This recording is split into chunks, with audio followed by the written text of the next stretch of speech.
তারপর সব বন্ধুরা কেমন আছো? কথা হচ্ছে কি, এখন সোনার কাজের অবস্থা খুব খারাপ। ঠিক আছে, এখন সোনার দাম বেড়ে গেছে, তাই কারণে মানে সব সোনাওয়ালা যত কারিগর আছে, সোনার কারিগর বলো যা বলো, মার্কেটও যত শোরুম ফুরুম আছে, সারাদিন শুধু মাছি মারতেছে। আর আমাদের কাজ কাম ধরো 2-3 মাস কাজ নেই। ঠিক আছে, আজকে সবে 3-4 দিন হলো একটা কাজ এসছে, তাই বসে বসে করা হচ্ছে।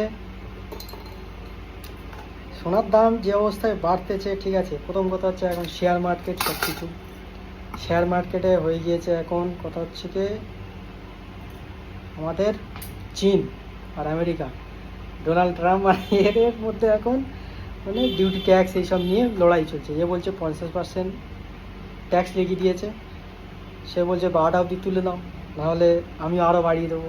এই করে করে বাড়িয়ে বাড়িয়ে পুরো শেয়ার মার্কেট নিচে হয়ে গিয়েছে। তো এখন শেয়ার মার্কেট নিচে হওয়ার কারণে সোনার দামটা খুব বাড়ছে এখন ইন্ডিয়ার মধ্যে।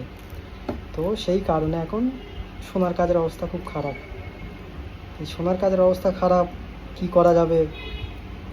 সোনার কারিগররা এখন বসে বসে শুধু দিন কাটাচ্ছে, কাজের তো কোনো ঠিক ঠিকানা নেই। এই এখন অবস্থা, সব দেশে গিয়ে আর মাটি কেটে খেতে হবে সবাইকে। কাজ কামের তো আর কিছু হবে না, যাও এবার গিয়ে এত কারোর বাড়ি চাকরি করতে হবে, কারোর বাড়ি কর্মচার কাজ করতে হবে, ঠিক আছে, তাহলে মাটি কেটে খেতে হবে, দিন মজুরি করতে হবে। নাহলে কি করার আছে, সব সোনারওয়ালা ছেলেরা এখন দেশে গিয়ে আর অন্য কোনো ব্যবসা তো করতে পারবে না, ভারী ভুরি কাজও করতে পারবে না। ওই টোটো কিনে, এখন টোটো যেটা চলতে, টোটো কিনে টোটো চালাতে হবে, এই সব আর কি। এই হচ্ছে কি এখনকার অবস্থা। সারাদিন বসে বসে বেশি ফোনও দেখতে পাচ্ছে না, যত ফোন 2 ঘন্টা ফোন দেখার পরে বিরক্ত লেগে যাচ্ছে। আর কত ফোন দেখবে মানুষ, কত মানুষ ফোন দেখতে পারে? ঠিক আছে, ফোনে এখন এখন এমন সময় হয়ে যাচ্ছে, ফোন দেখে দেখে দেখে দেখে মনে হচ্ছে ফোনে কি আছে আর ফোনে কি দেখবো, এই রকম অবস্থা। সোনার কাজের হালাত খুব খারাপ। আর এরকমভাবে চলতে থাকলে সোনাওয়ালারা সবাই দেশে গিয়ে মাটি কেটে খেতে হবে।